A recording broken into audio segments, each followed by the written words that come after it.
December 30వ తేదీన మనకు ముక్కోటి ఏకాదశి రాబోతుంది. ఇది పరమ పవిత్రమైనది, చాలా శక్తివంతమైన ఏకాదశి. ఈ ఏకాదశి తిథి రోజున మర్చిపోకుండా మీరేంటంటే గనకనండి ఈ యొక్క దీపాన్ని వెలిగించండి. ఇలా వెలిగిస్తే కోటి జన్మల పుణ్యం కలుగుతుంది. అలానే కాకుండా అద్భుతమైన ఫలితాలు వస్తాయి. మీ సుడి తిరిగిపోతుంది. మీరు పట్టిందల్లా బంగారం అవుతుందని చెప్పొచ్చు. ఈ యొక్క దీపం ఏంటంటే గనక మీ జీవితంలో ఉండే కష్టాలను తీసేయటానికి ఉపయోగపడుతుందండి. ఈ ఏకాదశి తిథి రోజున ఏంటంటే గనక ఉదయాన్నే లేవటం, శుచిగా స్నాన కార్యక్రమాలు చేయటం, ఇంటిని వాకిలిని శుభ్రం చేసుకుని ఏంటంటే గనక చక్కగా ఇంట్లో పసుపు నీళ్లు చల్లుకొని గుమ్మానికి పసుపు రాసి కుంకుమతో బొట్టు పెట్టి వాకిట్లో ముగ్గు పెట్టుకొని ఇంటికి తోరణాలు కట్టుకోవటం, అలానే కాకుండా శుచిగా స్నానం చేసే నీటిలో పసుపుని కలుపుకొని చేసి దీప ధూప నైవేద్యాలతో ఏంటంటే గనక విష్ణు రూపంగా భావించే వెంకటేశ్వర స్వామిని పూజించండి.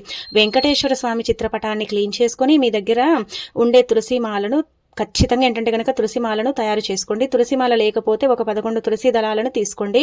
అంటే మనం పూజించే తులసి మొక్క నుంచి తులసి దళాలు కొయ్యకూడదు, మనం పూజించని తులసి మొక్క నుంచి తులసి దళాలు కొయ్యాలి. తులసిమాలను సమర్పిస్తే కష్టాలు పోతాయండి, గుర్తుపెట్టుకోండి. ఇక అలానే కాకుండా ఇంకొకటి ఏంటంటే కనుక దీపం పెడతారు కదా, దీపం పెట్టేటప్పుడు రావి ఆకుని తీసుకొని దానిపైన ఏంటంటే కనుక ఓం గుర్తు కానీ స్వస్తి గుర్తు కానీ వేసి దానిపైన పిండి దీపం అనేది పెట్టండి. పిండి దీపం ఎలా పెట్టాలంటే గనక బియ్య పిండిని తీసుకొని అందులో ఏంటంటే గనక చిటికెడంతా పసుపుని కలిపి దాన్ని ముద్దలాగా చేసి ఆ తర్వాత ప్రమిదను తయారు చేసుకుని దానిపైన గోవింద నామాన్ని వేసి ఆవునేతిని కానీ నువ్వుల నూనెను కానీ పోసి 2 ఒత్తులను ఒకటిగా చేసేసి దీపం వెలిగించి ఆ వెలుగుతున్న దీపంలో ఒక యాలక్కాయని తీసుకొని చేతిలో పట్టుకొని కష్టాలు పోవాలని చెప్పుకొని ఆ దీపంలో వేయండి. వేసి వెలిగించి దీపం కొండెక్కిన తర్వాత ఆ యాలక్కాయని ఒక చెట్టు మొదట్లో పడేస్తే సరిపోతుందండి. ఇంకా